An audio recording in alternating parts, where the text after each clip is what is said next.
Pornography is one of the biggest addictions. Smoking is one of the biggest addictions.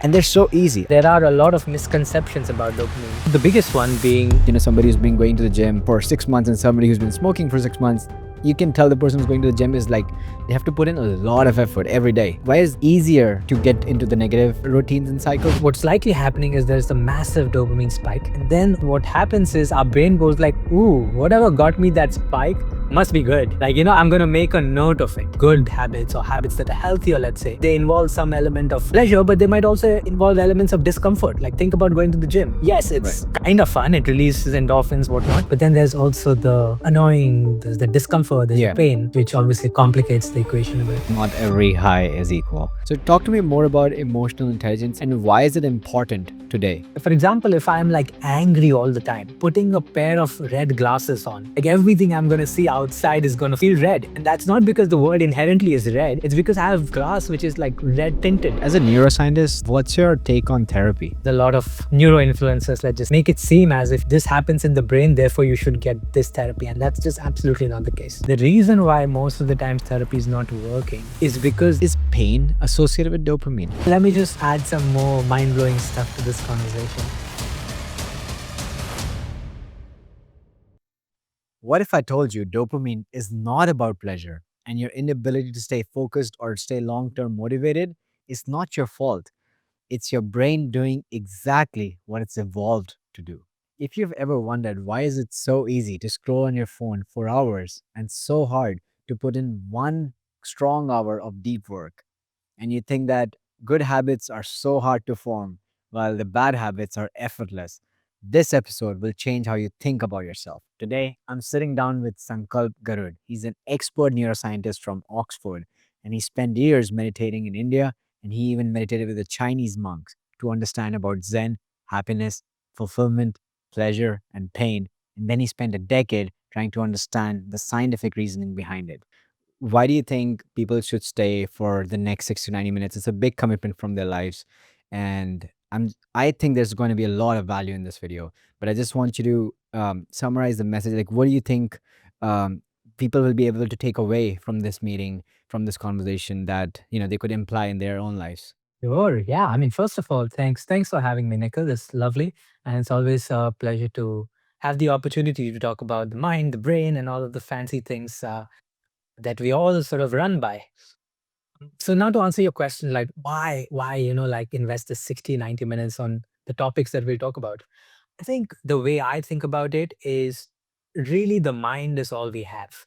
So, whatever happens in the world, no matter what you do in this world, it happens through our mind. So it's the lens through which we see the world, right?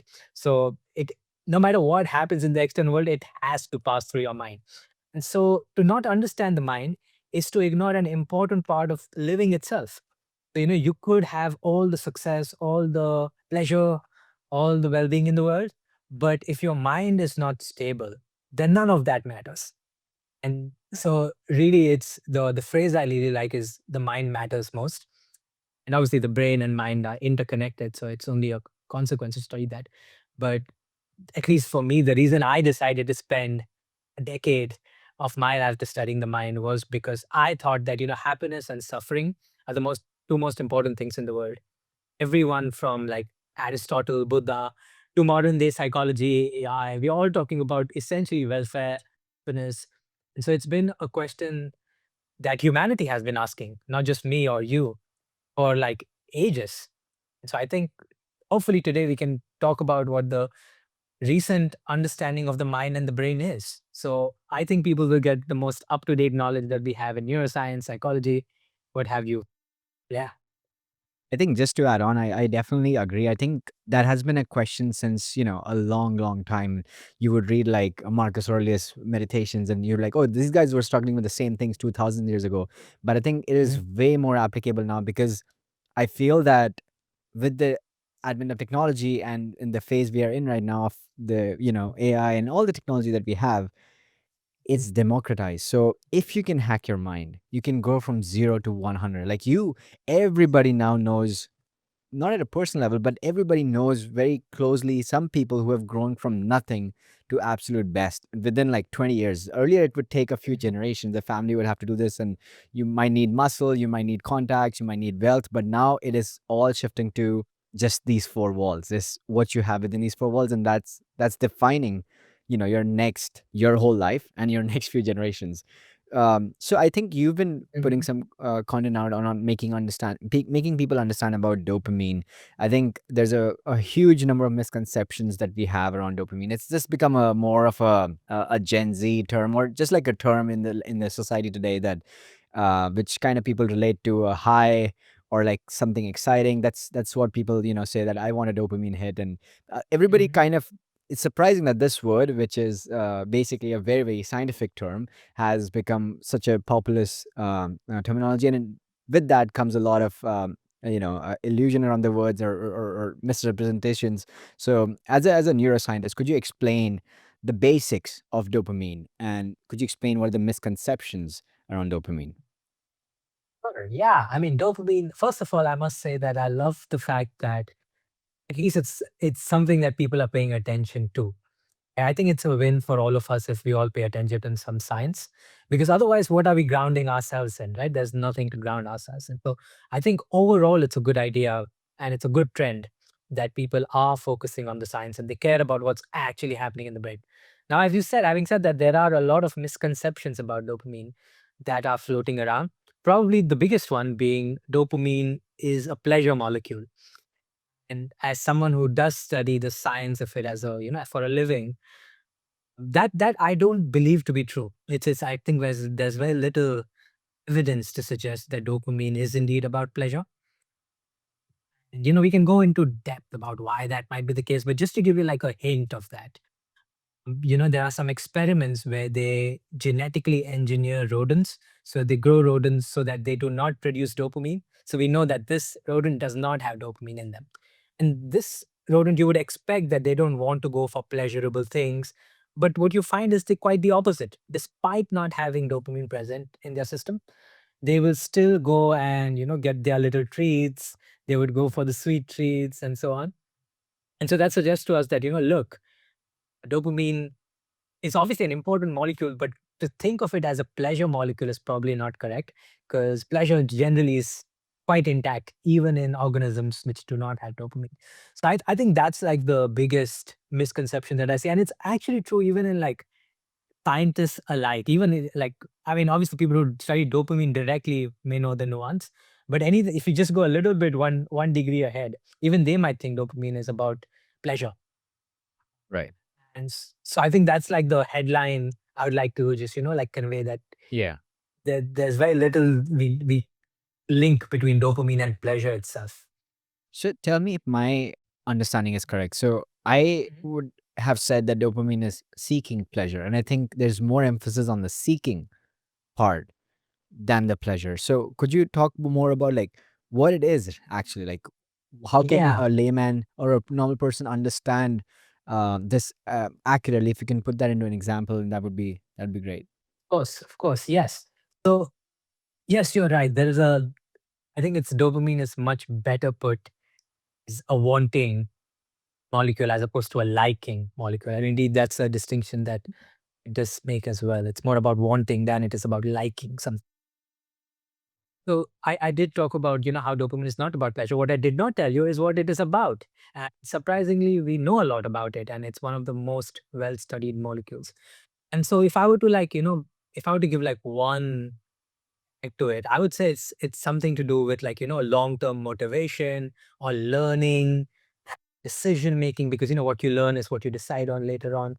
So those are like some roles of dopamine. In I recently made a comprehensive video where I myself wanted to synthesize, what are the core functions of dopamine here. And what I can come up with is first of all, there is learning. So we learn things from dopamine. Then there is movement. So, we think about motivation. And the first step to be motivated is to move. Like it's very hard to be motivated, while staying stuck somewhere. And so dopamine is heavily involved in movement. In fact, there's a disease called Parkinson's disease where you lose your ability to have control over your movements. And that's shown to have a loss. So people with Parkinson's are shown to have like a loss of dopamine neurons in their brain. So there's a Interesting. strong link Yeah. between Parkinson's and Mhm. dopamine. So it's the molecule of movement, is the molecule of learning, is the molecule of, surprise. So when you expect, you want to go to a restaurant and you're expecting to have like a very bad meal. So you have heard like very bad reviews about this restaurant, and then you go there and they just serve you like a Michelin star meal. And you're like, "Whoa, this is great." Like, that "whoa" part, that is dopamine, like that surprise, that we call it in the science world, it's called prediction error, which means you predicted something, but something else is the case. So there was like an error in my Right. expectations about this. Yeah, So you were going to go on a trip and you thought it's going to be terrible, but it turned out to be absolutely amazing, or something like on smaller scale as well. Like you were going to meet somebody and you were thinking it's going to be great. You're going to have the best time of your life, and suddenly there's like a surprise that, oh, this is, so it's the surprise element, exactly, not so much what exactly. comes out of it. Yeah, and as a one who works in Amazon, you might appreciate, but the algorithm that we use, and just could I just ask me to slow down if it's being too technical. But the algorithm that we use in dopamine actually quite similar to the reinforcement learning algorithm that's training a lot of AI models these days, right? So we can show that the way AI is learning, for example, the models which are learning to play chess, like AlphaGo, AlphaZero, and so on, they're using like a similar algorithm that your own brain is using while learning new things. So it's quite cool that way, that the And method by which we reinforcement learn. learning, if I may, like reinforcement learning just being the fact that you go through iterations where it goes wrong, you punish it by some logic, and by when it does Yeah, something good, you reward it. So it's a very simple, like how you train a child, for example. Like it's all reinforcement, yeah, right? Like yeah. reinforcing the good behavior, and you're also punishing kind of the bad behavior. Yeah, simply put, is trial and error. And hence the term prediction error, hence the term surprise. So what we're doing is just trying things out, and we're seeing what works out, what doesn't work out. And what works, we sort of learn and reinforce. And what doesn't, we do not. Got it. Could you also, I think something that we'll be talking time and over again during this conversation would be the baseline versus spikes. That concept of, again, the lingo being that, oh, I want a dopamine hit, which kind of implies that I just want a hit, which means a spike. But I think there's a lot more at play. So if you could just talk through or speak to the baseline versus spikes part, because I think that language will pertain to a lot of, the rest of the conversation too. Yeah. So the way dopamine operates in the brain, there are like two modes of operation. One is what we in pop culture refer to as dopamine hits. In science, it's called phasic dopamine. And that means, it's like fast, it's rapid, it's kind of spiky. So think of it as, again, like, be surprised by something pleasantly or unpleasantly. So, again, if you go to a restaurant and the meal is super good, then you're like, whoa, this is good. Think of it like, as leading to a very sharp release of dopamine. And the other mode in which dopamine operates is more of the baseline, more in it's just in the background. And in science, it's called tonic dopamine.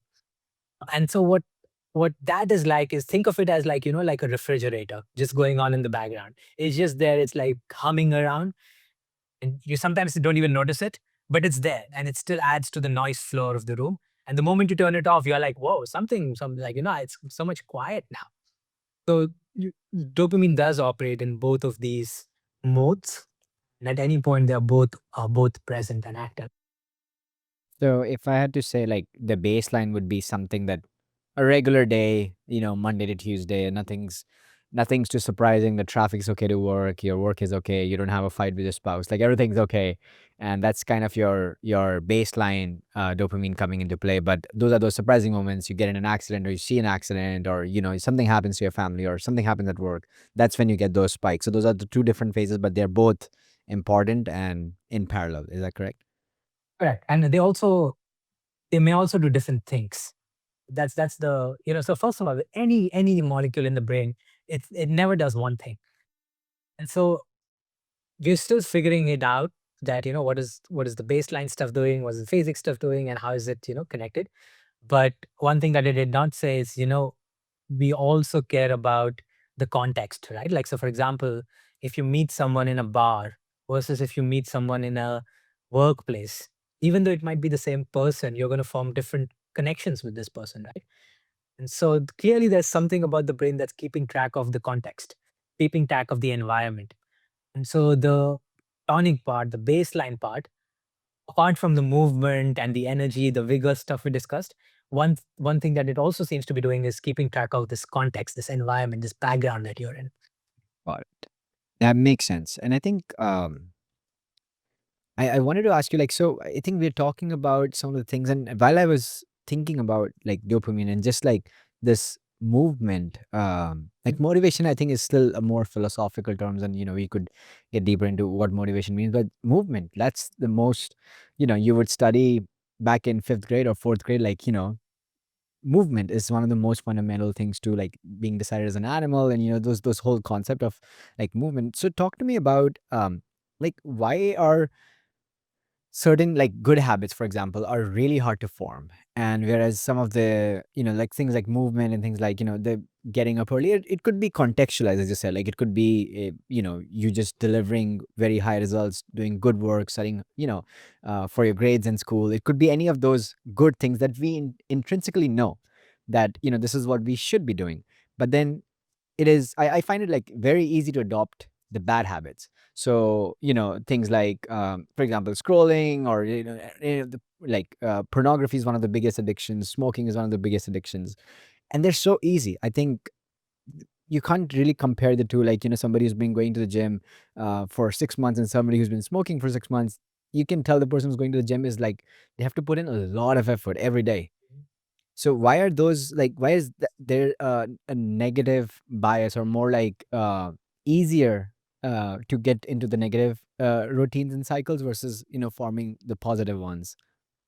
Yeah, yeah. So, when we talk about dopamine operating in the brain, different substances, different things will release different amounts of dopamine, right? It's not the same. And it is thought that, well, not thought, I mean, it's pretty clear that some of these external substances that we ingest, cocaine, for example, these can lead to massive spikes of dopamine that is extremely hard to replicate by just going to the gym or doing well at work. So there is the most sort of straightforward way of thinking about it is everything releases dopamine, but it's not the same amount. And just like the surprise is not the same. The meal that you expected or the meal that you got might be a little bit better than you expected, or it might be massively better than you expected. And dopamine will try and keep track of that, like how much better is that better. So I think that's one way of thinking about why some of these bad habits, quote unquote, are very difficult to shed off because the dopamine release might be quite high. Similarly, why these quote unquote healthy habits might be difficult because maybe it does not need as much of a spike, right? Now, having said that, addiction is not just about, dopamine spikes, and there are other components to it, like, social connection being one of them. Like, if people are socially connected, they are much more likely to, recover from the addictions or feel healthier in general. So there are other components to it, but purely from a dopamine perspective, not everything is made equal. They'll lead to different spikes in dopamine. Not every high is equal. um, Yeah, not but every but high is explain equal. more, I think, speak to it more a little bit. I think that there's also a component of the addiction. It is the high, I think, and then basically you want to do it again and again and again. So I think there's that concept of, I think this is very different with good habits, right? You would do something good, you would help somebody, you would help yourself, or do something that you really wanted.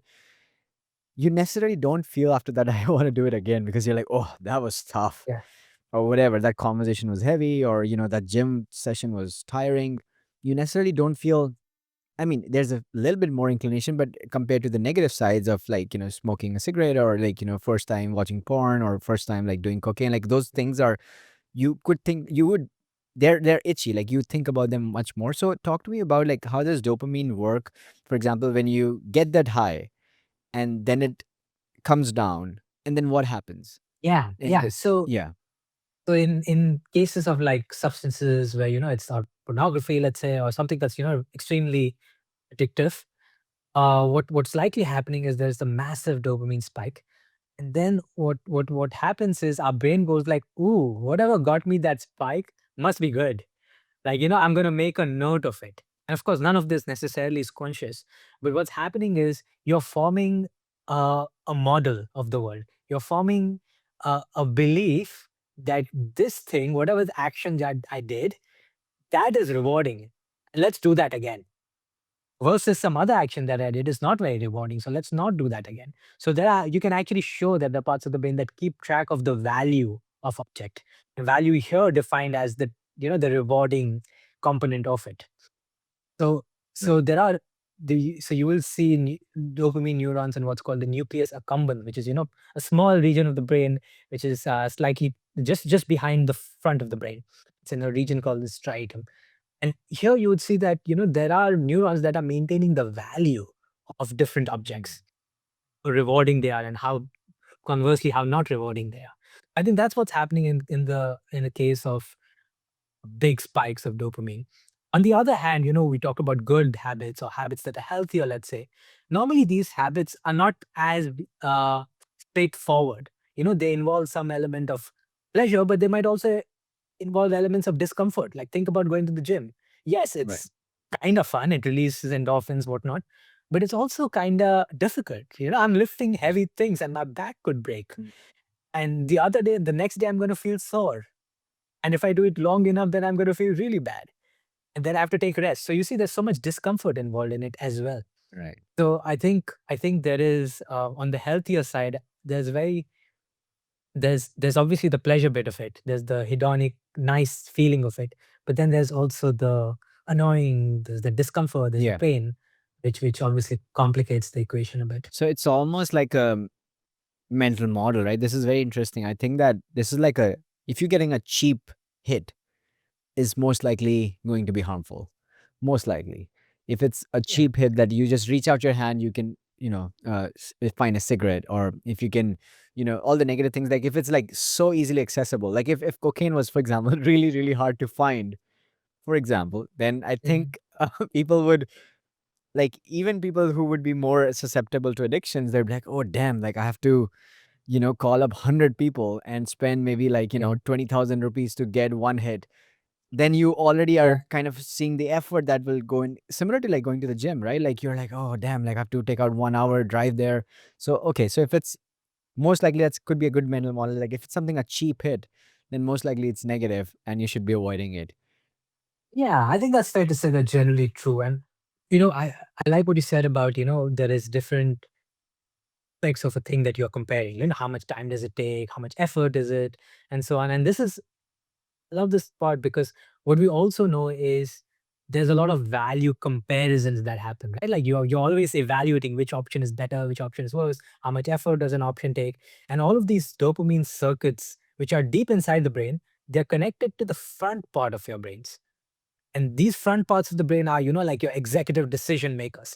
So they are like, taking input from the dopamine circuitry while making these value comparisons and judgments. And that's precisely how dopamine is involved in decision making because it's serving as the raw material, it's serving as the value estimates that you have that you need in order to compare two objects to go for which one, left or right. Oh, left looks like it's rewarding and less effort. How about go for that? So, also, like, that brings me to the next point. Like, why do you think repetition kind of takes away the fun, um, which is, unanimous across like good and bad habits, wherein, um, like the first time you do something, for example, even like negative, like smoking a cigarette, or pornography, or any of the negative habits like scrolling, it feels like, if I would write or play, for example, play a video game, right? Like the first time you've been hyped up for a video game, and you get that video game and you start playing, and you're like, this is the best thing ever, and you play it for a few hours and you come out of it, you feel tired, and the next day you get back to it, and now it doesn't feel the same intensity, and you keep repeating it, it keeps going down and down to the point that you're no longer driving pleasure from it. There's no longer like a lot of the cigarette smokers, I would talk to them and they're like, yeah, this is not fun, like this is not something I do and I feel good. I do this because I feel I need it. So there's a very different, it's almost like drinking water. Like you don't feel fun drinking water unless you've been, you've been thirsty for a long time, but it's just a thing you have to do. So I'm wondering, like, why is that? What is the brain? What is happening in the brain chemistry when you do these repeated actions? And similarly, is that the same case for like working out, which I don't feel is that negative? Wherein I think the more workout you do or the more positive things you do, they kind of become more cumulative, and they don't have that effect of, I mean, I think that it has the opposite effect, kind of. They increase Mhm. your intensity over time.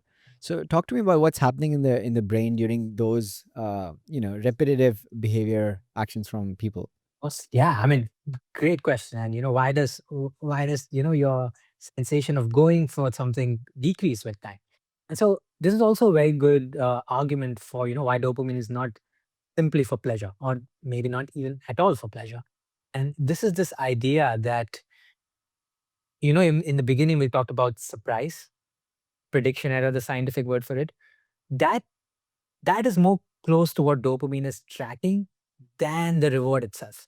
And so what that means is once you start getting reward from something, dopamine now starts to expect it. And you're like, oh, this leads to the reward. I know that by now. And so by that when during the time you were learning, it does feel rewarding and is rewarding. But the moment you have learned that, this thing leads to this reward, we sort of start to adapt. And hedonic adaptation is a word that's thrown around, and hedonic treadmill is another one, I suppose, where you're just now constantly going for more and more because now you're adapted to certain things. And so again, so dopamine is more concerned about how much does this match my expectations. And once you know this to expect this thing from this thing, then dopamine is not releasing as much. That I think is the neurobiology from the dopamine side, what's happening. We are not going for something again and again when we are sort of habituated to it, right? And on the other side of the healthy bit side, y- yeah, there is generally doing two workouts, three workouts is a good idea, but obviously there's a peak to that as well. At some point, it's not healthy. There's something called as overtraining. There is such a thing as, training beyond your point. Normally that happens in when you're training for something big like an Olympic or something. It's not that uncommon to even overtrain that. But in terms of dopamine, I think, as I said earlier, that something that is exercise, it's much more complex than just a simple hit. And there's much more going on, like the endorphins and other neurotransmitters. There's effort and negative feelings and pain and all of that. So yeah, I think that's also might just be the definition of what's healthy and not, right? I think the reason why we call something like a cigarette unhealthy is not exactly because you derive pleasure from it, but it's because it leads to, whatever lung damage, cancer, and all of that. So there is, as far as I know, there's no such thing as, just something that leads to a lot of pleasure without any downside to it. It is not a lot of it. Yeah. It's interesting, and I think to your point, it's interesting that it's basically tracking surprises, and every time you do it, it's like, and I think there was an experiment also in that case with I think monkeys and a liver, where they would press a liver, and they would get this sugary drink, and then you would see that first the dopamine spike. Could you talk more about the experiment? That was really really interesting.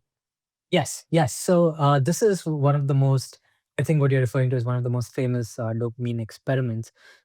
This by two scientists, different places. The lead author in that paper is Wolfram Schultz is the name. And so what they did was they asked, well, not asked is not right, but they had monkeys sit in front of what gave them reward essentially. And then they paired the reward with something like a sound. So imagine like getting like a beep, and then what follows that is a reward. So in the beginning, and all this while they could listen to the dopamine neurons. So they had electrodes placed in the dopamine parts of the monkey's brain. And now we are getting a live cast of what dopamine is doing while this animal is learning what is rewarding. And so in the beginning, when the beep comes on, nothing happens in the dopamine because it's just a beep, right? Like it's whatever. But then the reward happens, and the animal's dopamine just spikes. Whoa, this is rewarding. And so over time, what happens is the animal learns. that the beep comes first and then the reward happens later. So what you will find is that the animal's dopamine actually spikes during the beep, not during the reward itself.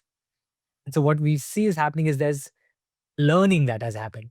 Now dopamine is tracking that new cue, as we call it. So this is not too different from, the way we check Instagram or something where we get that notification. And in the beginning, it's just another red dot. But slowly we learn to associate that with, oh, maybe my crush has messaged me. Or, oh, wait, this person that I admire, the celebrity with the blue tick, they have messaged me. And now, suddenly, now I begin to associate like a lot of pleasure with that notification itself. And it sometimes you then find out that what followed that notification was not that rewarding anyway. It was just another whatever LinkedIn guy or whatever, something like that happening. Right. But the notification itself becomes more valuable because you have learned that that leads to some meaningful reward for me later. So there's this beautiful phenomenon that happens with dopamine that we transfer that dopamine release from the reward to the queue itself, and we can show that that queue can extend infinitely. So you can have another queue predicting that queue, and then the dopamine neurons would respond to the previous queue and so on. It's insane. Like I'm thinking that there's so many thoughts coming to my head while you were explaining that. I think first one being that I think the technology company is one of the companies that I work for. Even they've just understood this very very important loop, and I think I've heard like in terms of, for example, financial, like financial investments, Coca-Cola wants to be associated with happiness. So it's like Mm. almost like a cue that you think of Coke, you associate that to happiness, and hence you want that product. Same for iPhones, like it's a status thing. Louis Vuitton bags, it's just like that thing that you start associating. It's not exactly that action that it's going to lead to a surprise, but you start associating those things very easily.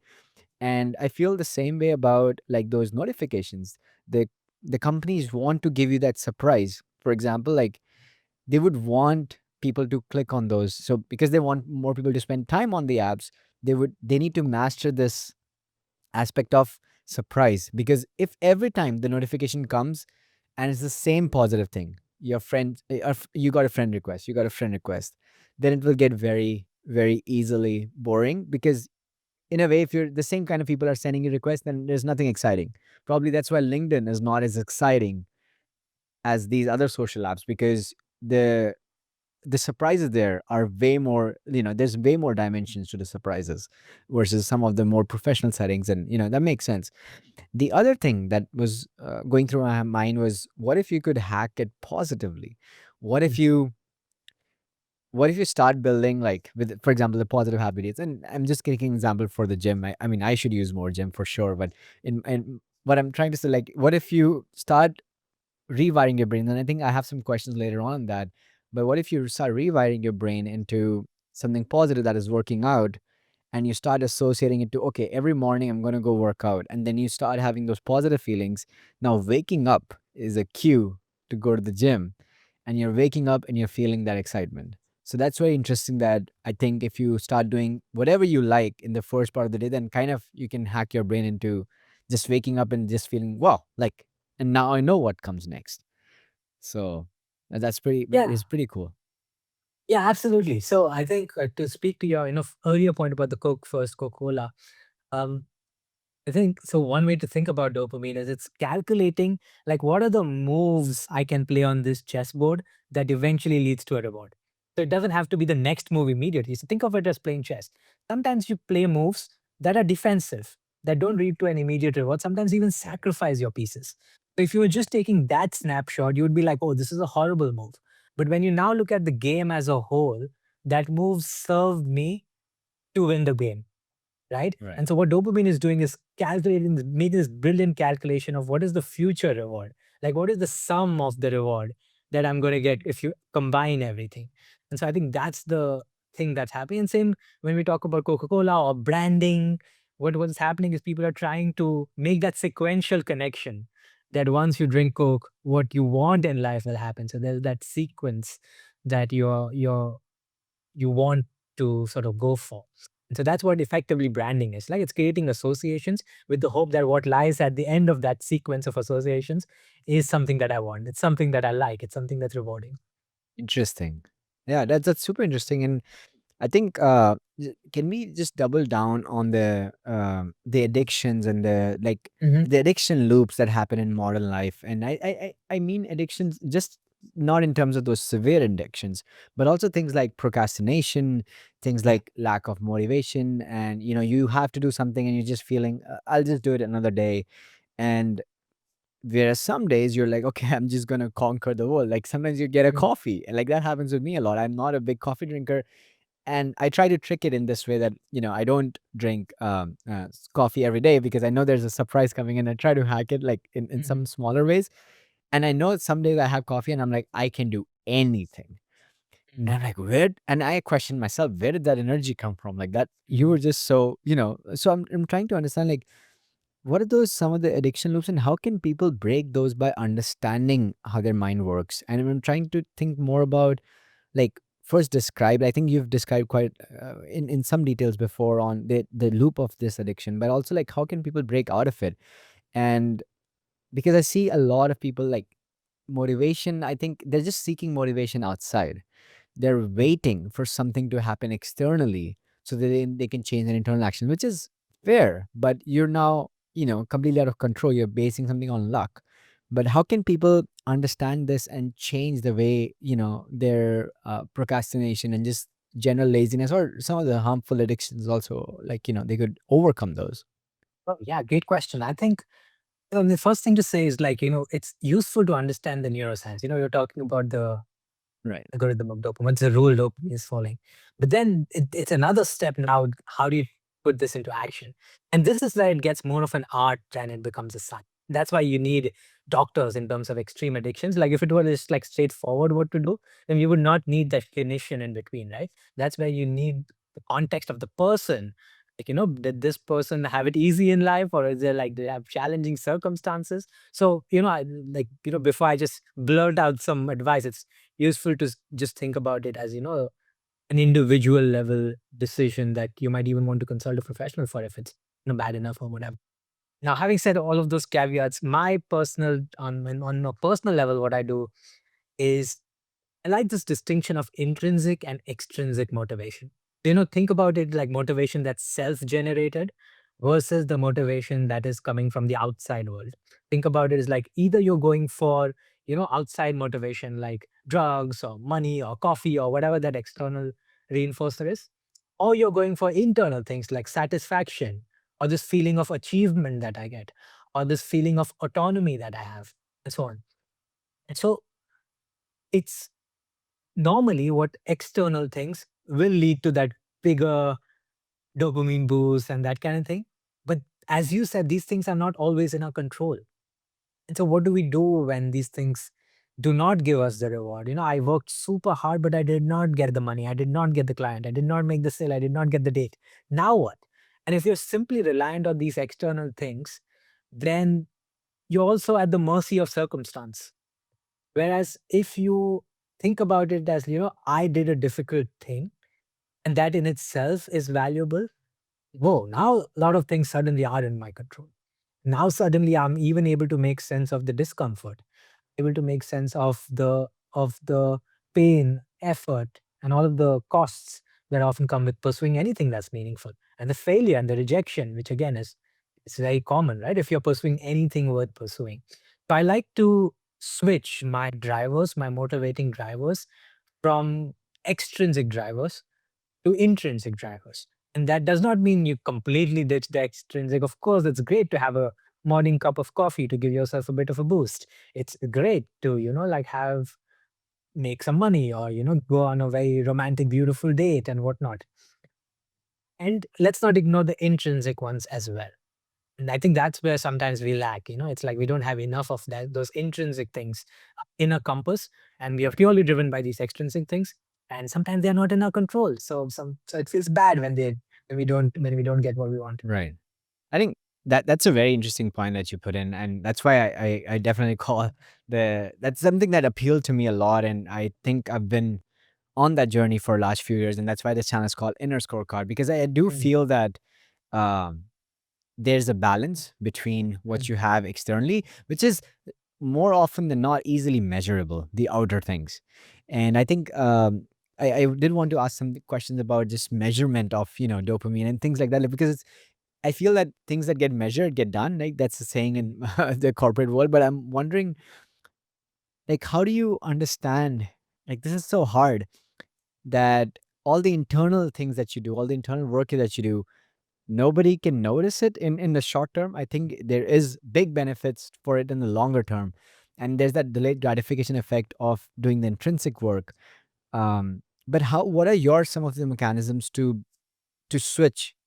All the mental assignments you're doing towards that external goal to bring them back to the internal goal. Is that like how do you do it, and what would you recommend? Like, how would people go about it? I think, I mean, personally, I think it's useful to be driven by values.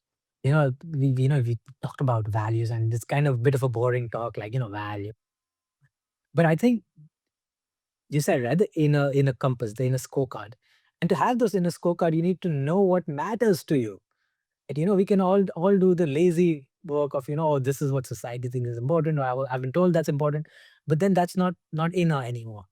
And so that's why it's useful for us to do some hard philosophical work of thinking about what my values are, not what I'm told should be my values, not what I think are my, it's not what my teacher in class 8 told me should be the values, but really what is important and what matters to me. And then what that does, I think, is it creates that inner scorecard. It gives you that yardstick to measure yourself against, or it gives you at least that north star to go towards, at a sense of direction. And I like to say that one who has a compelling future, which is a sense of direction, with someone who you look forward to, that is the basis of motivation fundamentally. Like if you feel that you have something compelling to look forward to, then I'm going to feel motivated. Or think of it as the opposite. If I feel like I'm like, "Oh, this is so Right. dull going forward," then good luck having motivation, right? So I think it's kind of a bit of a boring answer, but a lot of these things are boring, and Mm. the call here is to face hard things. The call here is to do difficult things, and one of those boring, difficult things is to be clear on what the values are, what your values are. Yeah, yeah, plus one to that. So, and one other personal question that I wanted to ask you, like, so I have a daughter who's 1 year old, and those are the questions I ask myself: is how do you instill the right values? And I think there's a philosophical part to it, but there's a full scientific evidence based part to it as well. Like, how do you enforce or how do you encourage, you know, uh, at a younger age, people to have that understanding of cheap dopamine hits versus more longer term. At the same time, as you said, right, I do think your values are influenced by where you come from, because I feel it is a lot of contextual knowledge to who you are, and like what made you today is a lot of it is coming from your early childhood. I'm wondering, like, for kids and for like people who are in the Mm, younger bracket, how do we contextualize this whole dopamine concept? How can they use this, and how can parents, for example, understand for kids? Like, for example, I can clearly see that when my daughter is watching something on the phone and on the TV, she's completely overridden. It's like somebody hacked mm, her OS, and whatever command you give her, it just doesn't register. And so those are, I think, very, very glaring examples of like how they're basically, their wiring and their neurobiology is getting hacked completely by something that is, so fast paced, refreshing so fast, and things are moving. They're genuinely attracted towards those things, loud things, or they mm, notice those things the first. So I'm wondering, like, how would you say, because yeah, at the end of the day, they're going to become adults and they're going to have the same struggle as we do, which I don't think we should remove all the struggles. I think struggles are important. But talk to me more about like what people should be thinking about becoming new parents, or having mm. some younger children in the house. Yeah. Yeah. I mean, first of all, I'd say I don't have any experience being a parent. So whatever I will say will be speculative slash observational, like what I see from my observations.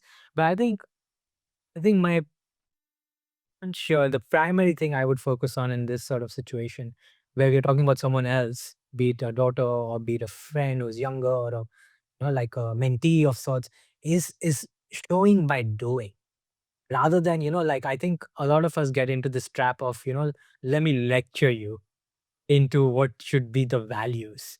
And then you might give a long lecture on health, and then you might bring out your cigarette and start smoking. So none of that lecture would be important if one does not follow their action, follow their values. And the reason for that is we are very good at sensing hypocrisy. Like, that's why the news half of the time is just about people being hypocrites, right?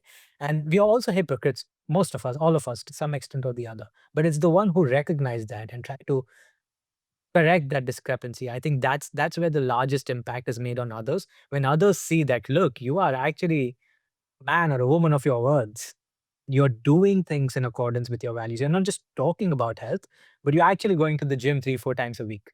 Now that speaks much more about your values than what lectures you're giving in the evening before sleep.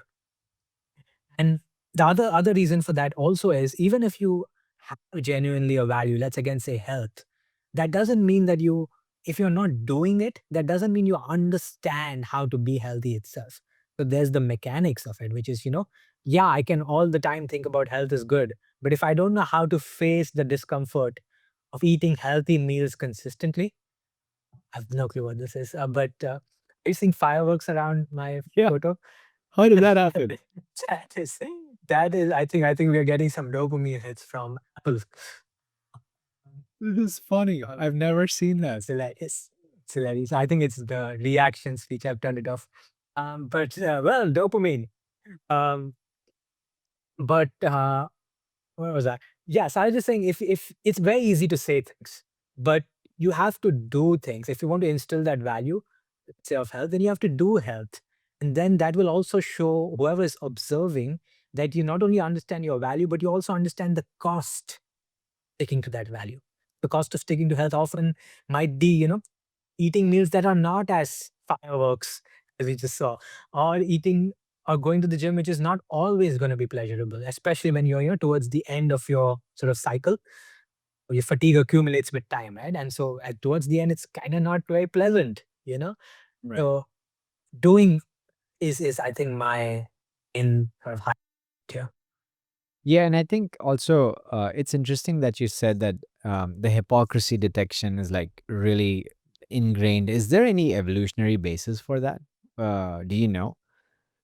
If I think we're is it this part of is this part of is it because we're so social, and this is one of the most common things they would notice, for example, in bonobos and other apes. They would notice that, the society part is very, very important. There are all these like mm, people who would be, trying to trick others, and the whole game theory of things. And this is where it gets enforced that you're a hypocrite, and it's evolutionary, like, just back that, yeah, uh, we need to be very strong at detecting those things. yeah, I mean, I think when you go evolutionary, I'm not sure if, chimpanzees think of hypocrisy as hypocrisy necessarily, because, we have much more sophisticated ways of communicating and values and all of that that the apes do not have. But there's definitely things like, if you find like a bit of a free rider in the chimpanzee society, that will be noticed. Or if someone is not cooperating, that will be noticed. The social connection, like, we will live in groups. Yeah. I mean, this is hypocrisy would be the negative bit of it. The positive bit of it is, we love to cooperate. We love to help each other out in especially hard times. So there's like this beautiful study. It's published in Science, I think, the journal Science, where there was this island where the scientists were observing the monkeys there. And there was like I think it was bonobos, and there was like a storm that came in that island. They saw this beautiful journey that these apes took of like forming their societies again. After all, everything was devastated. They were helping each other out. They were, like really showing these social behaviors which were like not normally observed. They were like ramped up their social activity just so that they could reinstate themselves. So yeah, there's a massive evolutionary basis for social connection. And in fact, there is this one idea that the reason our brains are so complex is actually to just facilitate social connection. That's the main reason why we are so smart. Perhaps some other animals who are not as social are not, is because what we want to do is cooperate. We want to work in large numbers, which not many animals can do. That's why we have these complex fancy brains.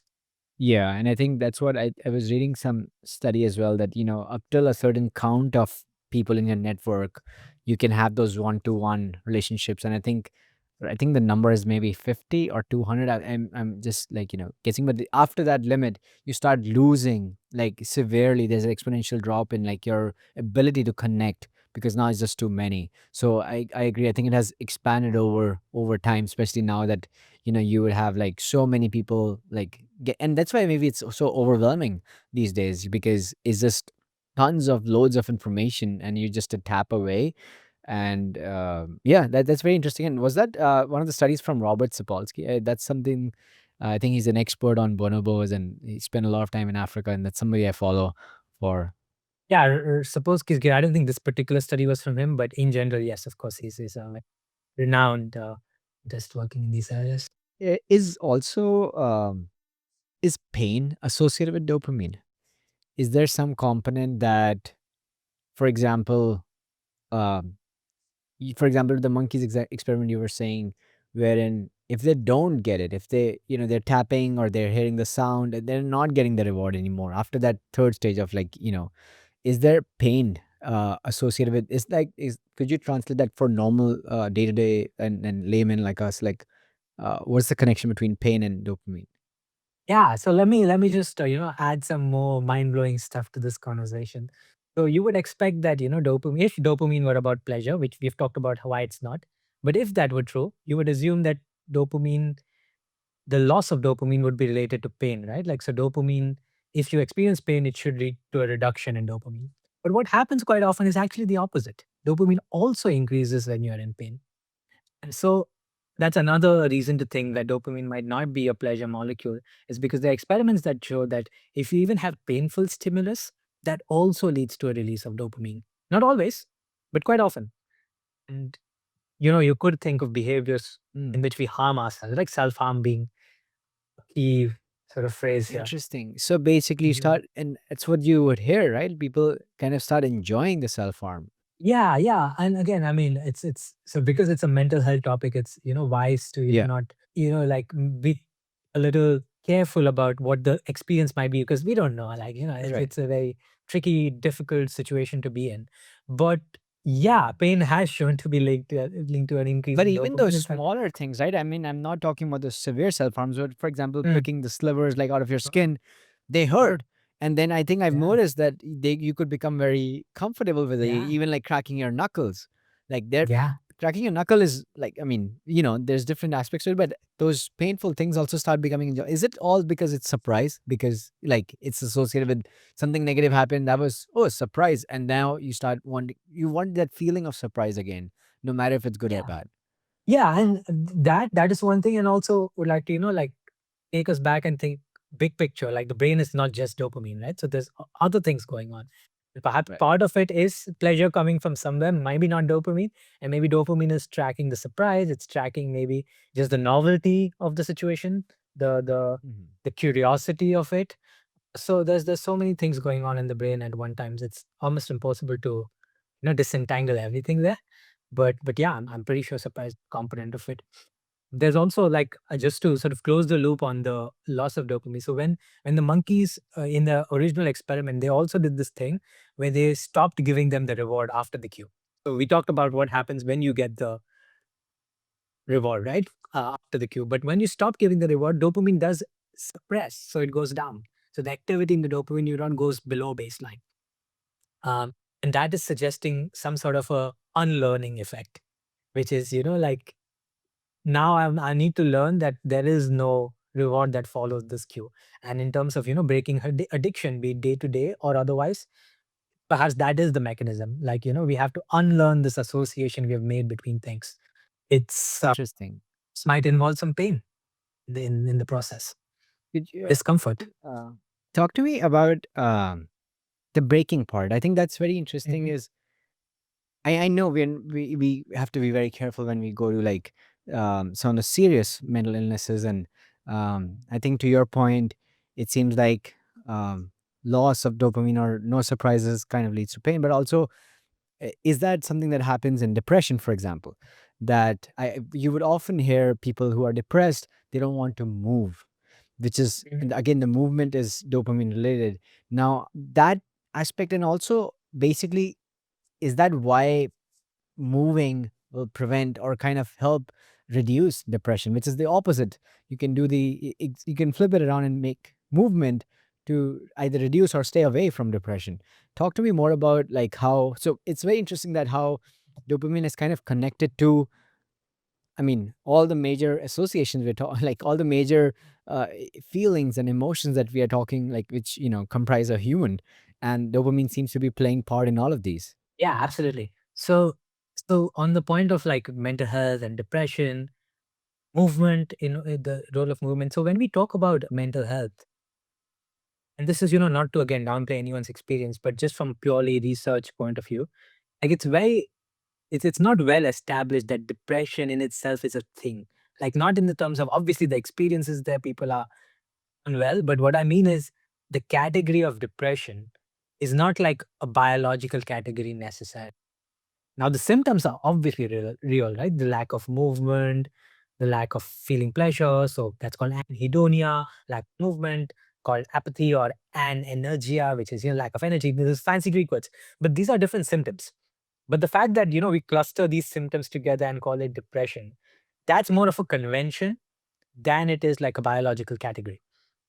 And in fact, one of the biggest challenge that we have in psychiatry right now is to make meaningful labels. Like right now, the labels are basically consensus.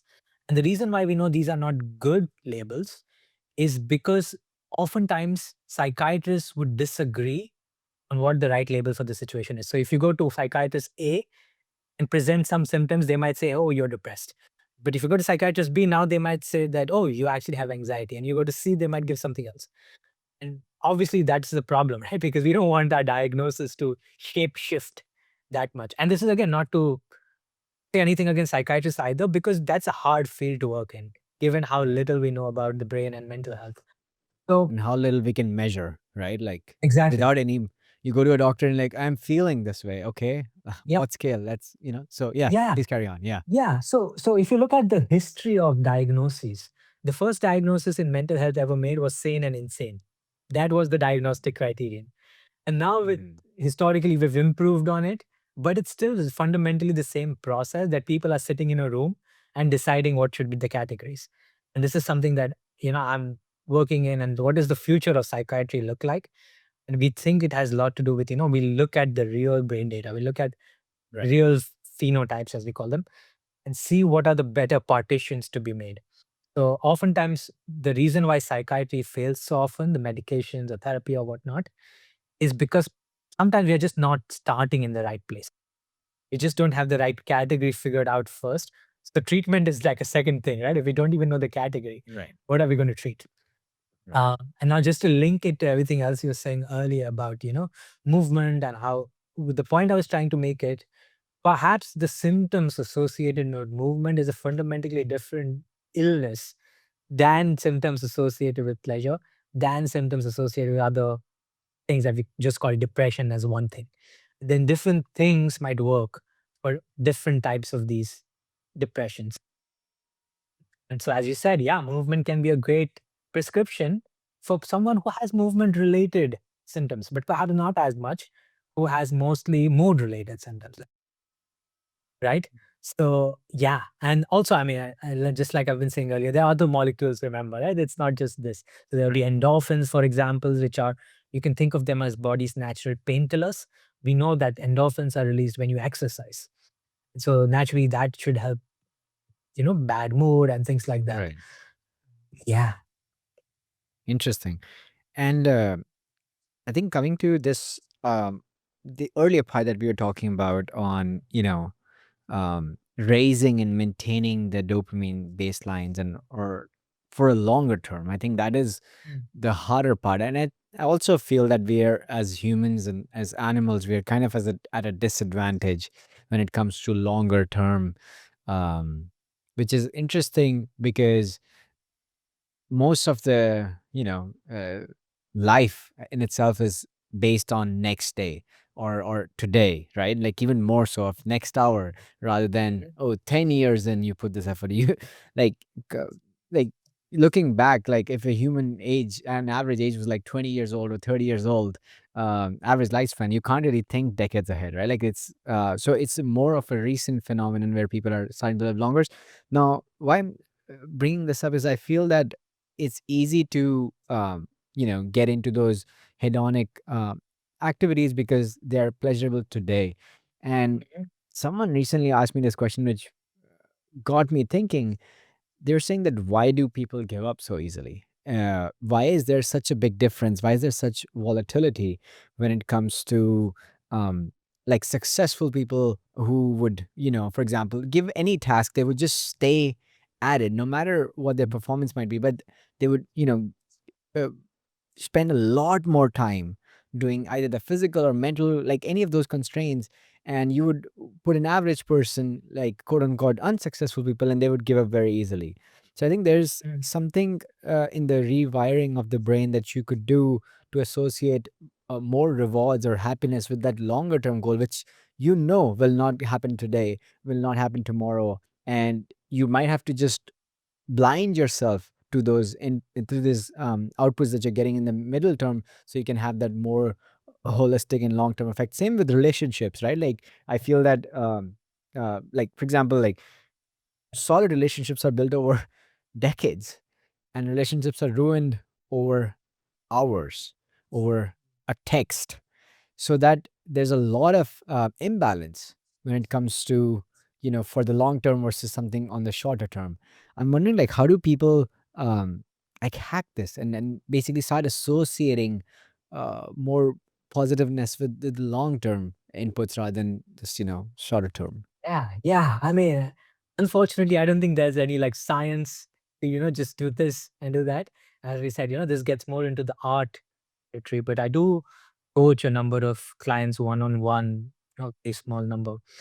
If the number one thing that makes a difference in what you were just saying of this long term pursuit is their ability to tolerate discomfort in the short run.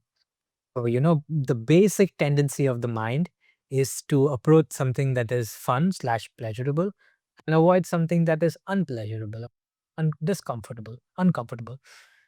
Unfortunately, that pattern in the short run is not very conducive to a long term success because the only thing that I think separates people who stick in the long run is they are willing to tolerate discomfort. So I feel that this is a habit that we can actively build, which is instead of, like just going for pleasurable things, we actively try to do things, at least one thing perhaps a day, which is actively uncomfortable. So, one example of that, which I like to do, is take a cold shower in the morning. Now, that doesn't mean like, the entire shower is cold and you are in agony or whatnot, but perhaps you take your normal hot shower and at the end, 30 seconds of it is in cold. That's one way of thinking about it. The other way is as we've been talking about exercise. Like it's not always fun, especially if you are doing it right. If you're lifting things, if you are too near about failure, for example, that's not going to be fun. But that trains yourself to feel discomfort and understand discomfort and how like dance with discomfort. Like we become uncomfortable and we move away from it like it's the plague. But I think this long-term success idea totally depends on your ability to swim in that discomfort, to revel in it, and to know how what to do with it. That's where a lot of things like meditation practices come in. Like fundamentally, meditation is the art of knowing how to handle discomfort. Like that's Yeah. where the wisdom part of meditation is. And and yeah, it's.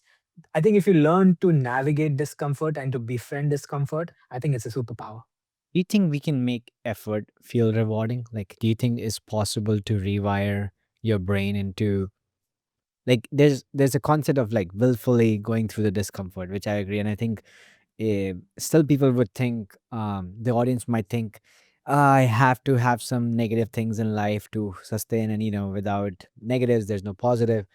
But I think maybe there's more to it. Maybe there's actively seeking discomfort, like you mentioned, like willfully taking that showers, but also associating some rewards to it in a shorter term. in the sense that, oh, I did this. So, for example, I think for me, what has been working is sharing those small details, like, and I'm also being, I'm curious that if it would negatively impact, because, for example, if I do something positive, for example, I go help somebody poor, or I contributed to somebody's life, help them uplifted, and I post it on LinkedIn or I post it on my social.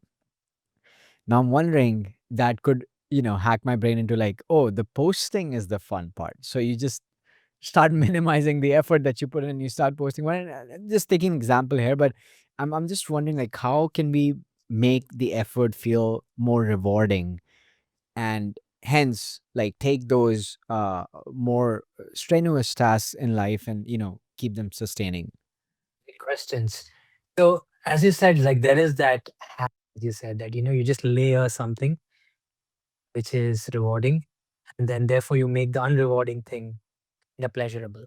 But as you said, that might carry a liability, which is you might go for, let's say, the post, the status that comes from the post, as opposed to the joy of helping someone or the gratitude, those feelings, right? So I think it's fine for starters to have some extrinsic thing paired, and whatever gets you going, that's better than nothing for sure. And maybe it's also useful to think of it as maybe this is not my true driver here. Maybe this is extrinsic. I want to switch my fuel from this extrinsic reinforcer to intrinsic over time. So, I think I'm a big fan of not being hard on ourselves. Because the moment we treat ourselves as like, very harshly, like, oh, you did this bad, you should be only doing the intrinsic stuff, like, oh, then I think that just creates a self hate relationship with ourselves. And that doesn't serve anyone. I think I'm a big fan of having compassion, not just to others, but also towards ourselves. Because remember, all these patterns, they are not like coming from the blue. They're coming from things like your surroundings, situation, none of which you controlled. Parents, friends, family, whatnot. And so we are born in a context, and our negative patterns are also born in a context. And so it's important to be kind to those things. It's not that anyone chooses necessarily to inflict harm on themselves. And it's a consequence of our past. It's a consequence of our upbringing. It's a consequence of what has gotten us to this position. Now, the great thing is, if people are listening to this or people are thinking about this, that means that some sort of a self consciousness has risen there, and that's beautiful. That moment needs to be celebrated. Then hopefully that is not followed by hate, but it is followed by compassion and kindness. And I think that's a much more better position to change things in the long run. So whenever I work with someone, I try to emphasize this self-compassion. But in fact, I think it's like a very high skill if you want to become emotionally intelligent. Have a high degree of compassion, because that's like a long-term fuel, as opposed to self-hate or negativity or perfectionism, Yeah. which might be a bit more of a short-term fuel. I've seen you talk about emotional intelligence on your post. Could you describe to me what it means? Like, is it being sentient to other people's emotions and understanding the energy and trying to navigate, like, for example, externally, like how to talk to somebody? Like, some people are very natural at it. Like, they can sense this person is a hard person or rude person, and they would switch the way they talk to them. Versus for others, they would adapt because they want to influence or they want to get the message across. Versus, I think you're more kind of referring to the internal emotional intelligence, which is how am I feeling today? And because I'm feeling this way, and I started doing this a little bit, but I don't know if it's the right way. But for example, the days I'm not feeling too good or not feeling too energetic, I try not to make big plans. I try to be Mm. smart about it and just do the work that was supposed to be done at home. Try to get easy wins versus the days I feel like after having a coffee I can conquer the world. I try to do the harder things that do those days. So talk to me more about emotional intelligence and why is it important today? This goes back to where we started, which is the question of, why does say these things matter? Why does studying the mind matter? Why does studying the brain matter? And fundamentally, that is all we have. Like minds, our emotions, that is the apparatus that we are working with when we are saying we are doing life. And so there are healthier states of the mind and there are unhealthy states of mind. So there are various definitions of emotional intelligence, but what I frame it as is this simple idea that it is just the skill set of going from unhealthy states of mind to healthier states of mind. That's just about it. So if you have that skill set of making that navigation to healthier side. That doesn't necessarily mean it's always pleasurable, but I think in the long run, it does involve some positive. Yeah. But fundamentally, I feel emotional intelligence is skill from going from unhealthy to healthier states of mind. And not only does that impact your internal feelings, but as I said, it also impacts the way you see the world. For example, if I'm like angry all the time, it's like, putting a pair of red glasses on. Like everything I'm going to see outside is going to feel red. And that's not because the world inherently is red. It's because I have a glass which is like red tinted. And so when I'm angry, I might feel that others are against me, or they are evil, or the world is there to get me, and I might be all resentful. But what does not, and then I might think, oh, everyone needs to change. But what might need to change is actually the lens. What might need to change is, maybe you're not looking at the world clearly. And that's what emotional intelligence is for the mind. It's like clarifying the lens. It's like knowing how to build a better lens. It's like elevating your vision, so to speak, in the mind. So that's my idea of emotional intelligence, and that to me is the biggest work anyone could ever do, because what else will you do? You can achieve success outside world, but there are plenty of examples of people becoming billionaires and being miserable. There are plenty of examples of like celebrities who have their health, who have all sorts of six pack abs or the hourglass physique and beautiful skin and whatnot, and yet internally they're miserable. So that tells you something, that what we think is success may not actually be fulfilling. So emotional intelligence, I feel, is the art of fulfillment. And that doesn't mean you compromise on success. Like I'm all up for all of that. Yeah. Like it is the art of being successful and being fulfilled together. Right. As a neuroscientist, Sankalp, what's your take on therapy? Mm. Um, like in general, like would like Yeah, any general, specific. like more like in general. I leave it open ended because I feel that you, through this conversation, you're talking a lot about personal development, taking ownership, taking control, and understanding how your brain works, but also with a caveat that people could have severe disorders, and that's why I'm on purpose asking you generally what's your take on therapy personally.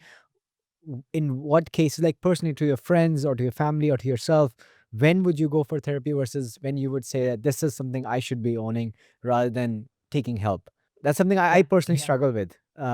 Like I personally struggle with, like, if I've had a challenge or if I've had a tough life, if I've lost somebody close, I don't know if I should go for therapy or should because I think I'm doing okay. And that's what I'm trying to understand from you. Like, how do you decide those yeah. things? Oh, yeah, no, it's a great question. I think, I mean, first thing I would say is you framed it as a neuroscientist, right? I think there's no neuroscience based answer to this question. So this is completely, again, in this art territory than it is in, neuroscience says X, Y, and Z. And again, this is one of the unfortunate things of the internet. A lot of neuro influencers, let's just say, make it seem as if, this happens in the brain, therefore you should get this therapy. And that's just absolutely not the case. So whatever, this is all in the personal, like what I think is the realm, personal opinion realm. I think generally therapy is a good idea in the sense that I've had plenty of it myself. And it's not like, I mean, obviously there's research in terms of, if you have depression, therapy helps and all of that. But fundamentally, I think the most important thing would be to find like a black belt therapist. The reason why most of the times therapy is not working is because the therapists themselves not really done the work. Like they might have a master's or something, don't get me wrong. They can still be useful, but they're still human after all. And the human is also subject. So I think what the reason I'm talking about that is because a lot of people also tell me that, I tried it, but it was not useful, or the best thing I got was a little bit of comfort. That's okay and that's nice, but that didn't solve the problem or didn't eliminate things or whatever. So I think it's good. It's a broad sort of brushstroke, but when you get to the specifics, there's nuances there. Like you need to find someone who's really done the work or faced the discomfort and not just, consoling you.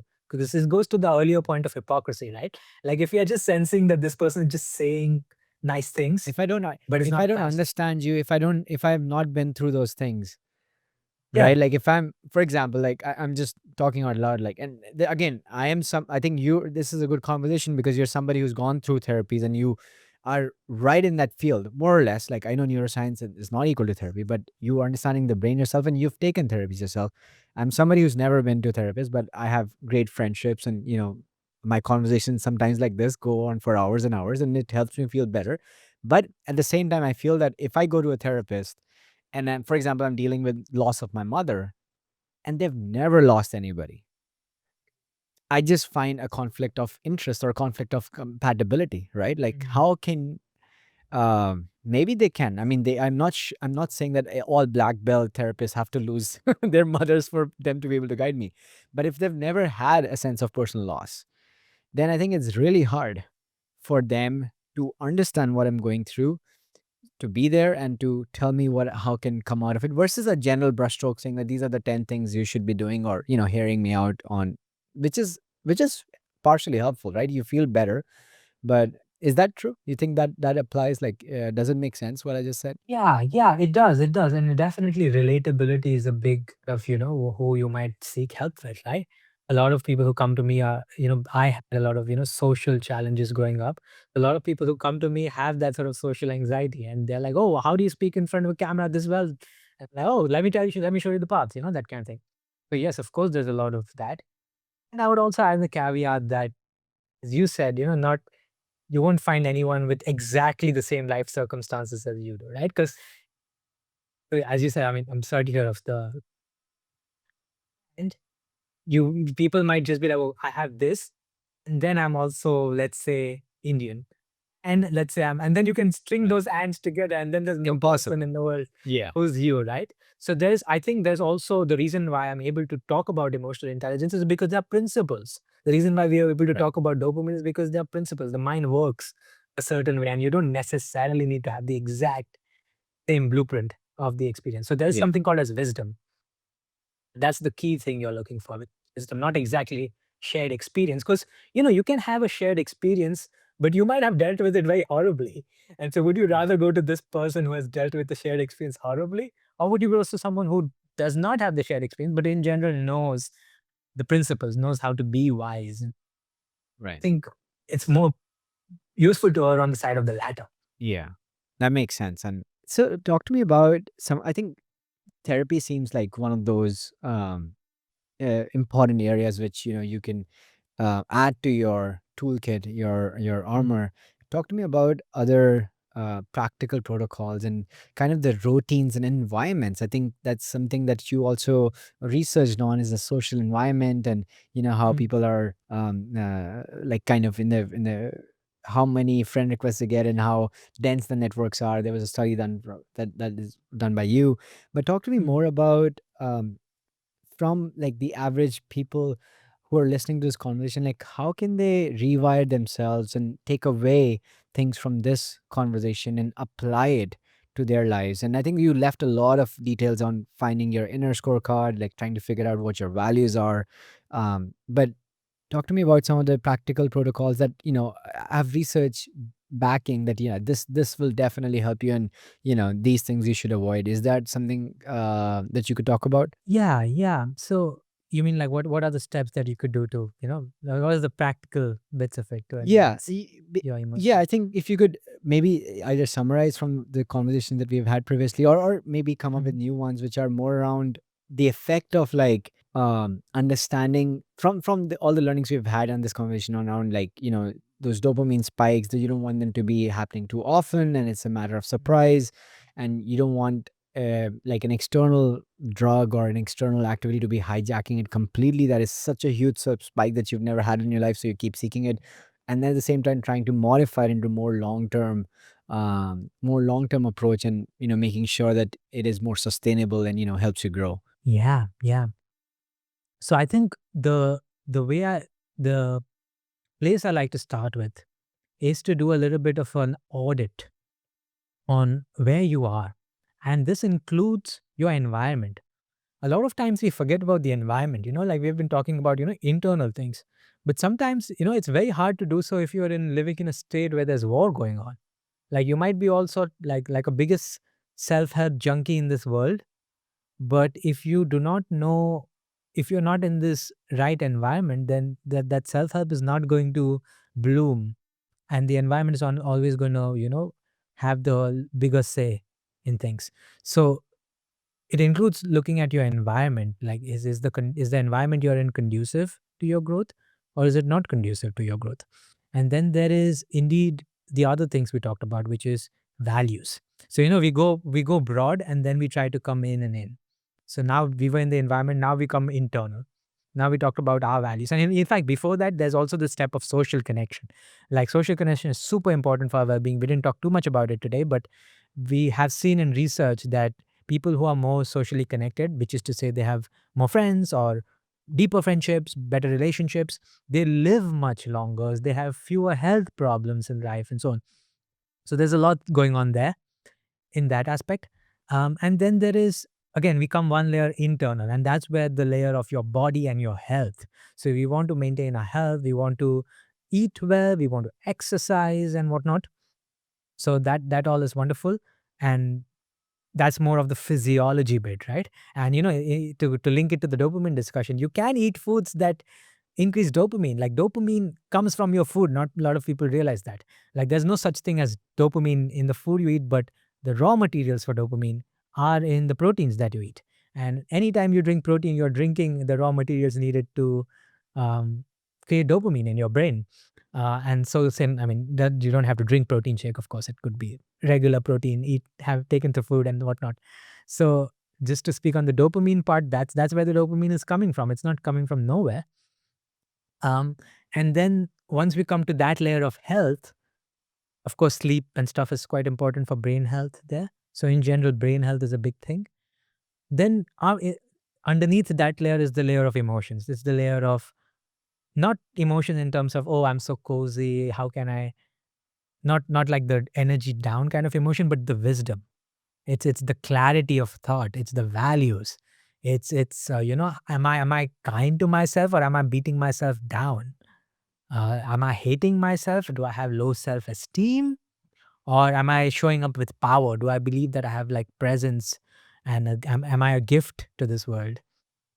And then one layer deeper might be something that is, like more spiritual, or that sort of faith, like what is the larger thing that you believe in and whatnot. So this is how I like to think about emotional intelligence, as this holistic framework, that you don't want to just become an expert at one thing, because I don't think life is lived that way, right? If your body is not healthy, there's very little you can do just to improve your mind. That's why whenever I do coaching with people, the first session almost always is about brain health, because a lot of people haven't considered that Mm. physical health, brain health is the foundation of every other kind of health that you could have. And still is like in your coaching sessions, for example, when you're measuring brain health, it's still through, uh, it's still verbiage, right? It's still like the words that they speak and how they select, for example, on the form, how they're feeling.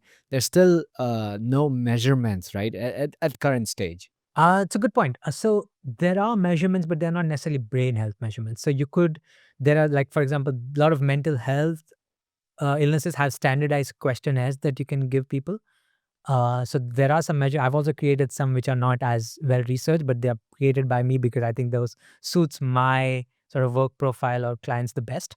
But there are ways to measure for sure, and that's the whole idea of psychology as a field of science, not as a field of just talk. And so there's definitely ways to measure things. Yes. Is it like those MRIs you would do, or like some of the like blood samples you could measure? And coming to that, like, Sure. are there some supplements that I think you could talk about that, um, apart from like just the overall, which is I think the most important? Just is there some ways for people to, like back in India or in US, who are working? Uh, how can they measure improvements if there's a way to do that? Yeah, yeah. So I think it's a bit tricky, because as you said, it's not like, I don't recommend necessarily filling out a questionnaire every morning and seeing if you have improved and things like that. Right. But maybe once every 2, 3 months, what I do, I've created this emotional intelligence scorecard. It's like a small little tool, and it's not like super validated or anything, but I've based the questions in it based on some of the other more validated scales out there. So it's both easy to take enough, but it's also meaningful enough. So that's been my balance that I've struck in terms of quantitative measurements. So that's one way to do it, to just take this easy, questionnaire that you're answering questions. One layer deeper will be things like brain scans and stuff. Having said that, there is no direct link we have found yet Right. between, oh, this is how the brain scan looks and this is how your mood is or whatever. That Right. that link is not established. Anyone who says that is not, doesn't know the science. And there's work going on in it, of course, but that doesn't mean we have an easy answer. Like if this happens in the brain, then you must be Right. depressed. That's absolutely not the case.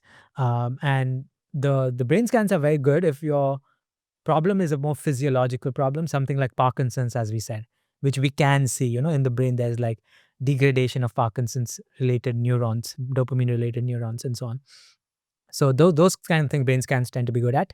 Like, obviously if there's a tumor in the brain, then you can see it. Right. Which So is those kinds of things, mostly yes. like when it's too far down the line, an issue that more Yeah, aggravated, more like extreme issues are easily measurable versus some of the correct. day to day or Correct. more mundane things. Correct. And the one final thing I would say is we're working in this area called computational psychiatry, which is this idea of you can measure psychiatric states based on people's behavior. So, for example, in the lab we might give people to play a game, like let's say a game like Temple Run, for example, and based on how people are doing in that game, you can predict what their psychiatric profile is like. So, for example, if someone has apathy, you earlier said, right, what is they have like movement related symptoms, then they might not move in the game as much. And so by calculating how frequently they press keys, how much area of the screen they are covering, you can make a very strong prediction on what their mental health state is like. And I think that is a good enough measurement Right. for a day-to-day level, right? Like I'm not Correct. spending thousands on a brain scan or anything, but I still have a very accurate sense of my sense of motivational energy, apathy, let's say. So we are developing those kinds of assessments and tools, and it's a very, very young field. So it's hard to say that just go here and you'll get your result or anything. Yeah. But it's something that we are seeing very good results with. And someone like Facebook, Meta, they have so much data about humans. Like they have the best mental health profile of anyone, any software company, because they see behavior every day. And so Right. that's just to tell you that things like Instagram and stuff, we can tell mental health by that, right? And imagine if you have all the data of everyone in this world. That's like a very strong data set. So all I'm trying to say is this field of measuring mental health is getting better and better by the day. And we will soon have things like games. So if you go to a psychiatrist, instead of giving you a questionnaire, they Right. might give you a game to play. And we'll be able to Interesting. better tell what the problem is than just, answering you a bunch of questions. Interesting. And I think that also speaks to how our brain works. Like, I think I was reading somewhere that how you imagine things, like, there's a very thin line between imagining and doing things, especially for our brain. I think is the prefrontal cortex, where Mm. if you like, you would have the same brain activity if you were imagining something you're doing and you would actually be doing it. Was very, very similar. So I believe, like, in gaming it would reflect the opposite, that if you're not feeling too good, as you said, it's very, Mm. very interesting to me that you would move less in a game, which is that's something that definitely surprised me, that that makes total sense, but I would have never thought of it that way. Yeah. Yeah. And you'll be surprised how strong sometimes these associations are, Mm. which obviously is the discovery bit of it, right? So Which is I think interesting. I think overall, it's sorry to cut you off, but it's interesting because uh kind of like when you're happy and you're listening to different kind of music, you're having different conversations, what your intake differs on how your mood is. mm, Whereas if you're feeling gloomy, you want to listen to certain set of songs, certain set of, like, you want that feeling also, from the external environment. So yeah, I think that's really insightful. yeah, yeah. I was just going to add that overall psychiatry as a field is definitely moving towards this area of quantitative measurement. So that's what the research is, people working in psychiatry. That's one way we are, even the earlier problem we talked about, like how do you best partition mental illnesses so that they reflect something real? Like the current approaches that we are trying are data driven approaches, like what illnesses, for example, cluster together. So for example, you can take people with depression and anxiety and find out that what most of the times they occur together. So maybe it's not useful to think of them as two separate things anyway. And then you could apply more fancier data analysis stuff where you can tell that, oh no, look, these things are clustering together and the other things are Yeah. not. And so we often think of anhedonia as a symptom of depression. But even in Mm. my own study, I found like those, like anhedonia actually is like quite different than depression. So depression is much, much closer to anxiety, which is technically a different Mm. illness, than it is to anhedonia, which is a part of, it's a symptom of the illness. So there's these Interesting. interesting Yeah. partitions that you can see. Yeah, that's, I mean, my study is published, it's free to access if anyone wants to check that out. Yeah, and then what's your just like I'm curious, like what was your background with the could you talk about that maybe just in a short bit, like your story of like meditating with the monks in China, Yeah. and what was that like? And is that how you got inspired to look into the neuroscience and take it up as a full time or passion Yeah. project? Sure. Yeah. I think with the most important thing is to me when I realized that the mind is the lens that we've been talking about. It's everything. It's the filter through which we see the world. And happiness is the most important thing. Not happiness in terms of pleasure, but in terms of satisfaction and long-term success. And suffering is the biggest problem we have. So any problem you identify at the core of it is human suffering. If there was no suffering at the core of it, then that's not a problem. So think of, wars going on. If there were no human suffering, that's not a problem. So at the core of what we have to solve as humanity is suffering. And that suffering, how do you solve it, right? So I was like, okay, let's think about it. You can philosophize about it. Doesn't seem to work that well. We just get into traps of more and more thoughts, and that just creates more anxiety. What else can we do? So another thing was, meditation seemed to have some thoughts on this matter, let's say. So yes, when I was very young, I suppose I was in my teenage years, I first attended some retreats in India, and then went to China for a bit, and lived and meditated with some Zen monks there, and learned a lot about happiness and life, and so on from them. So meditation has been one of these avenues through which I've tried to pursue this thing of happiness. Because when you learn neuroscience, psychology, of course it's great, but sometimes it can be a bit too textbook like, and it can be hard to just find answers, and that's for good reason, because we want to be rigorous, but we also want to improve our lives now. Right. And for that, I think things like meditation has been very useful, or personal development, self-help, whatnot, coaching, therapy, all of those have been parts of it.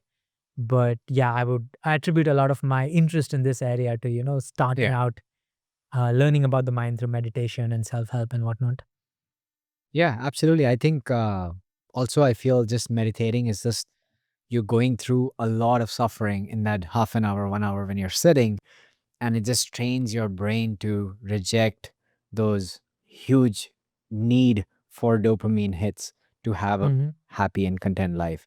I think it just if you're somebody by default who loves to watch the paint dry, just I think you can if you put that with work, like if you're doing work and you're also not looking for instant gratification, I think there's nothing that can stop you. And that's where I Hmm. think reading books is slow release versus like watching movies versus watching 60-second short. You're just trying to pack all the dopamine hit in like smaller and smaller time durations, and that's where you're getting more and more. Books are not addictive. Like ask anybody who reads books in a way that Yeah. it's effort, it's time, and they value all of those Yeah. things versus just opening your phone and checking something. Where can people find what you're working on, Sankalp, and can people also keep themselves up to date about this field? Like, how do you keep yourself up to date? Yeah, I mean that's a moving target, isn't it? I think, I mean, to where they can find me. I think maybe the best way, because we talked about measurement, is to take the scorecard. It's like a free tool. It's pretty quick, and that will give people a sense of where they are placed in this emotional intelligence framework of mine, at least. And that might be a good starting point to just encounter. What that scorecard does is not only does it give you like a measurement of these different areas of emotional intelligence, but it also suggests what is the plan forward. So it tells you, this is the weakest area, and then it links to some of my podcasts so that you can go check out those relevant podcasts. It's kind of makes it personalized, but other than that, I'm everywhere on the internet and different social media platforms, I suppose. So I think one central hub might be my website. It's sankalpgarud.org. Um, but there's a YouTube channel I'm trying to focus more and more on. I have a podcast by the name Understanding Emotions. That's something to check out. Um, so yeah, those are some nice free resources to get started. But I Awesome. think if I were to say one, just to not confuse people, it would be the scorecard. Got it. That's awesome. And Yeah, I'll just take maybe a minute to just summarize these extensive topics we have gone into, and yeah, you can let me know what I need to fill in, or for the guests, like if I missed something. So I think we sure. started with understanding what dopamine is, what dopamine is not. Dopamine is Mm, not about pleasure. It's about wanting and learning. It's associated with movement. It's definitely very much correlated with surprise, big surprises, and normal day to day. So we talked about the phasic dopamine and tonic dopamine, meaning that things that are more surprising or unusual, they kind of trigger those spikes and drops, whereas the normal dopamine is what you need for your day to day. And this is like mhm, one of the most important molecules and one of the oldest molecules in our brain, which we are seeing. It's not something that our brain came up with in the recent evolution. mhm, We talked about why good habits feel harder to adapt to the bad ones, whereas for example, drugs, they release the intensity of dopamine is different in different activities, and that's what makes them addictive. Also associating like v- basically why the same activity feels less exciting is for the similar reason, wherein um, since dopamine is not pleasure, it's tracking surprise. But if it's the same thing that is expected from that activity, that's where you have less and less dopamine, less and less mhm, interest in doing that, but you still keep on doing it because your body gets habituated to it. We talked about combining healthy habits, basically combining the positives and negatives, in the sense that those are some of the healthy habits where you have some positives, rewards, but also you have negatives, the effort and the pain that is required to mm, um, reach those states.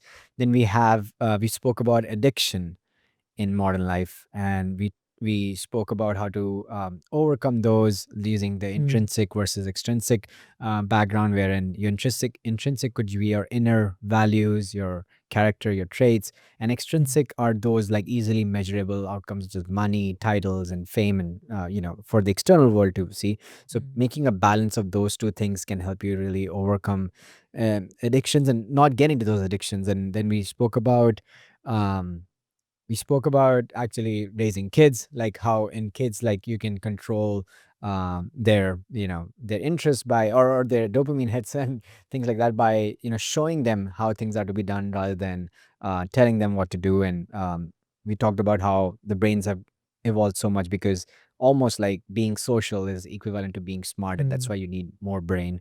And then we spoke about raising and baseline dopamine for longer term, like making effort feel rewarding, and rewiring your mm, brain to enjoy things, ability to have or sustain discomfort over longer times. That's very important for mm, growth. um, um, and basically, I think the next part, and finally we spoke about emotional intelligence, and basically shifting from the skill set, like shifting from the mindset of like unhealthier to healthier state, um, mm, internal feelings and seeing the world as it is. And I think we spoke about therapy, like some of the takes on therapy and how it is like not really neuroscience, is more like art and understanding like how to navigate when you should find a therapist and what kind of therapist you should be looking for. And we spoke about finally about the routines and environment changes that you mm, could do. We spoke about external society, social connections, eating healthy, emotions, and then having some sort of faith and belief. We spoke about some of the measurements and why neuroscience today is lacking the rigorous that it can have, and it's coming up to date, but still most of the neuroscience is based, or psychotherapy or psychiatry is based on verbiage and how you're feeling rather than measurements, and how we are overcoming that in the recent research and years. Is there anything missing you feel that we could add? no, no, that is wonderful. Yeah, yeah. I mean, we clearly have covered a lot of ground and a lot of different topics and different fields, even like neuroscience. It's slightly different psychiatry and therapy and all of that. So lovely, lovely to talk about all of these different areas. And I feel it's a very, very nice summary. One thing I would perhaps add, or just like put a cherry on the cake, and that is fundamentally this thing is complicated. It's not like, like this simple dopamine equals pleasure and that kind of thing. And whatever, often on the internet, there's that simplicity sells better than the difficult things.